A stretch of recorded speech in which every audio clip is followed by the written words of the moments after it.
Welcome to Kenton Teaches. Enjoy the video.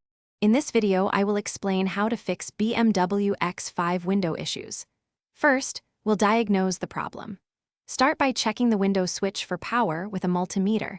You should see around 12 volts. Listen carefully for any motor sounds when you press the switch.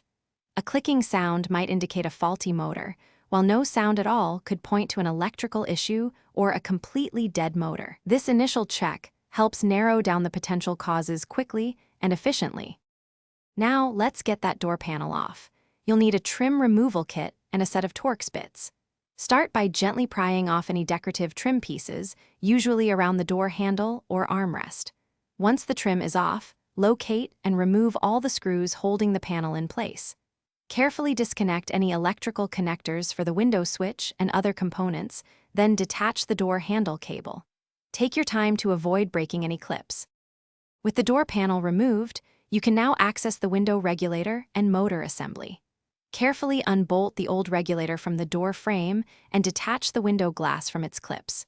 It's often helpful to have a second person hold the glass in place. Once the old unit is out, install the new regulator and motor, making sure it's properly aligned and secured. Reconnect the window glass to the new clips before bolting everything down. Before you put everything back together, it's crucial to test the new window assembly. Reconnect the window switch and ensure the window moves up and down smoothly without any binding. Once confirmed, reconnect all electrical connectors and the door handle cable. Carefully reattach the door panel, making sure all clips engage properly and screws are tightened. For more great deals and to check out the new Kindle Paperwhite, be sure to look for the link in the description below. Thanks for watching. Please subscribe if this video was helpful.